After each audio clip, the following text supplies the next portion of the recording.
PTI के इख्तिलाफात खुलकर सामने आने लगे हैं। Sher Afzal Marwat party chairman barrister Gohar के सामने ही फट पड़े। शेर अफजल मरवत ने रहनुमा पीटीआई शहरियार आफरीदी के बयान इख्तिलाफी मौक़िफ़ मीडिया के सामने ही पेश कर दिया। शहरियार आफरीदी के पार्टी में आस्तीन के सांपों की मौजूदगी से मुतालिक सवाल पर बैरिस्टर गौहर ने कहा कि शहरियार आफरीदी को जो बात कहनी है पार्टी के अंदर कहें, सबके सामने ना कहें।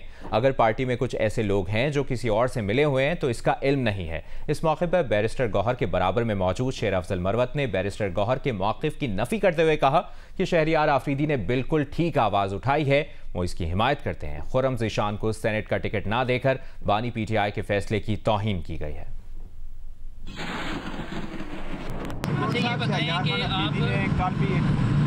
कल भी एक कौमी इज्तिमा में ये कहा कि हमारे सफ़ों में मुनाफिकीन और सांप मौजूद है। आज खान साहब ने भी इस बात का एतराफ़ किया है कि कुछ लोग हमारी पार्टी में ऐसे हैं कि इस्टेब्लिशमेंट से रखते हैं और उसके बाद ऐसे बयान जारी करते हैं। कुछ हमें भी बयान जारी किया जाता है। ऐसे कौन से लोग हो सकते हैं आपकी सफ़ों में जो इस्टेब्लिशमेंट के साथ वाबत में हैं और आपकी पार्टी के खिलाफ बयान जारी कर रहे हैं? देखिए, वो शहरियार अफरीदी साहब ने ज़रूर कहा। शहरियार अफरीदी हमारे बहुत अच्छे वर्कर हैं, हमारे पास उसका बहुत बड़ा रिकॉर्ड है और उसने बड़ी कुर्बानियाँ दी है और उसने बड़े डटे रहे हैं। अगर आप लीडर है हमारा और हमारा हीरो है, उसके जो अल्फाज कहे हैं, देखो हम कोशिश सिर्फ ये कर रहे हैं कि पार्टी के दरमियान अगर आपने कोई बात करनी है तो पार्टी के प्लेटफॉर्म पे करें, आउटसाइड कहने की ज़रूरत नहीं है। मेरे पास कोई ऐसा सबूत नहीं है, न कोई ऐसे है कि कौन लोग कोई मिले हुए हैं। हर पार्टी या लीडरान साहिबान एक दूसरे को कहते रहते हैं, तो ये एक रूटीन है। लेकिन मेरे दिल में और हमारे सब के दिलों में शहरियार अफरीदी साहब के लिए बहुत बड़ी जगह। लेकिन शहरियार अफरीदी साहब ने जो बात की है, जिस कैंडिडेट के लिए आवाज़ उठाई है, वो हम हर बार मैं तायीद करता हूँ। उसने दुरुस्त बात की है। वर्कर्स को सेनेट के इलेक्शन में जो है जिन्होंने कुर्बानियाँ दी हैं और खुर्रम ज़ीशान के लिए उन्होंने आवाज़ उठाई है, खुर्रम ज़ीशान का नाम ड्रॉप किया जाना यह खान के फैसले की तवीन है। गुज़श्ता रोज़ पीटीआई रहनुमा शहरियार आफरीदी ने कोहाट में कारकुनों से खिताब करते हुए कहा था कि पार्टी के अंदर इस वक्त कुछ मुनाफिक और आस्तीन के सांप मौजूद हैं। चंद लोगों को पैगाम देना चाहता हूं कि अब तक खामोश हूं, मुझे फटने पर मजबूर ना करें। ये पार्टी उन लोगों की है जिनकी माओ और बहनों की बेइज्जती हुई। बोले अली अमीन समेत पूरी क़यादत को पैगाम देता हूँ कि कारकुनान को ऊपर लाएं। पार्टी में पैराशूट से आए हुए लोगों को मुस्तरद करते हैं जिन्होंने पीठ में छुरे घोंपे, इनको फिर से गले लगाने नहीं देंगे। ये किसी के बाप की पार्टी नहीं है। जिन्होंने कुर्बानियां दी, जिनकी मां बहनों की बेइज्जतियां हुई, और तुम अकेले बैठ के फैसले करोगे। जो खान के खिलाफ जाएगा मैं उसके रास्ते में सबसे बड़ी रुकावट हूंगा। अभी हमारे अंदर कुछ आस्तीन के सांप हैं, मुनाफिक अंदर बैठे हैं। मैं खुल के बात करने वाला हूं। मैं किसी शौकास मुकास से नहीं डरता, मैं अल्लाह से डरता हूं। हमारे अयूब भाई आपके घर में आया, मैं आज अली अमीन खान से भी कह रहा हूं, मैं आज पीटीआई की लीडरशिप को कह रहा हूं कि आज मेरी फाइनल आपके लिए मैसेज है।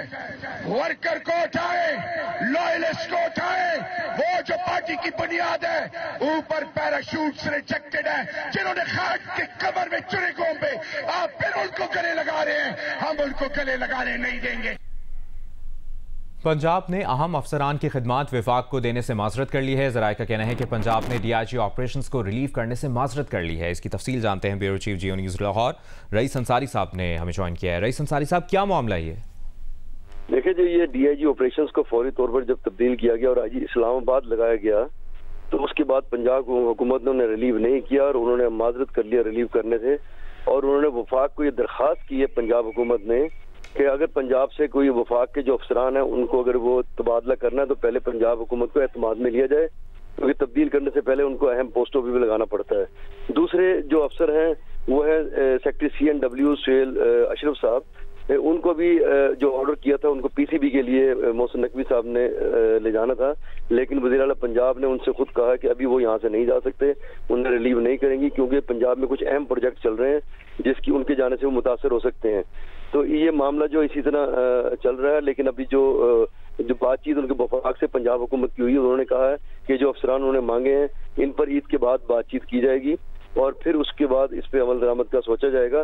लिहाजा उन्होंने आइंदा के लिए कहा है कि आप जब तक जो अफसरान चाहिए हो पहले पंजाब को एतमाद में लिया जाए। जी सही है रईस अंसारी साहब, आपने इस बारे में आगाह किया, शुक्रिया आपका। इसी बारे में मजीद बात करेंगे।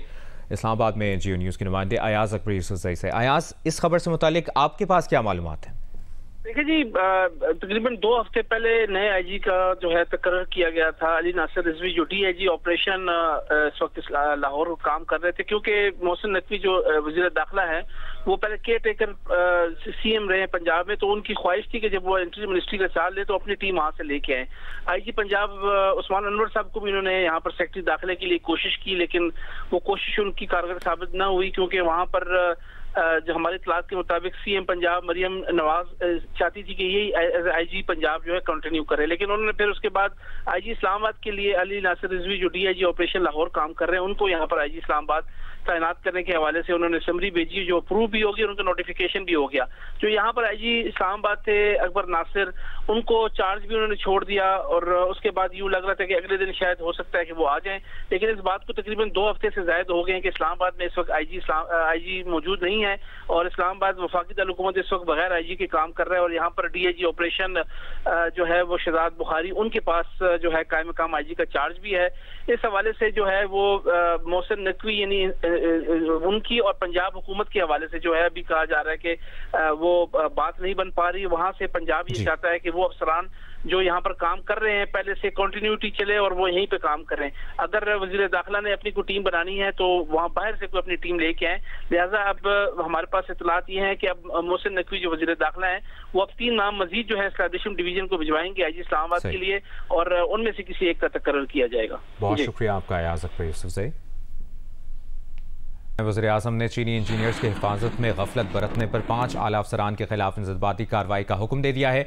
वफाकी वज़ीर इत्तलात अता तारड़ ने बताया कि जिन अफसरान के खिलाफ वज़ीर-ए-आज़म ने हुक्म दिया है उनमें RPO Hazara, DPO upper Kohistan, DPO lower Kohistan, director security Dasu project और कमांडेंट सिक्योरिटी खैबर पख्तूनख्वा शामिल हैं।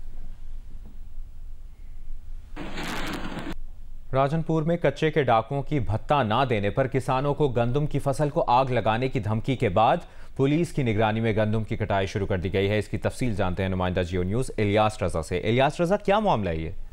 जी, कच्चे में डाकुओं के 6 बड़े गैंग है जो इस टाइम अगवा बड़े तवान का सिलसिला वहाँ पर जारी है। तो अब डाकू ने ना जो मकामी काश्तकार है उनको काले करना शुरू कर दिया, क्योंकि गंदम की फसल कच्चे के इलाके में तैयार हो चुकी है। तो भाई आप हमें बता दें, अगर बता नहीं देंगे तो आपकी गंदम की फसल को आग लगा देंगे। तो पुलिस ने अब डाकू के खिलाफ ऑपरेशन शुरू किया है और जो गंदम की फसल है मकामी किसानों की उनकी निगरानी की जा रही है और वहाँ पर उनकी कटाई पुलिस की निगरानी में की जा रही है, ताकि जो किसान है वो अपनी फसल बाहिफाजत वहां से उठाकर अपनी फिरोख्त कर सकें। इस टाइम पुलिस का वहां पर ऑपरेशन भी जारी है और जो गैंग है उनका घेरा पुलिस ने दिया हुआ है और वक्फे वक्फे से पुलिस और डाकुओं के दरमियान फायरिंग का तबादला भी हो रहा है। बहुत शुक्रिया आपका इलियास रजा, आपसे इससे मुतालिक मुसलसल अपडेट्स लेते रहेंगे।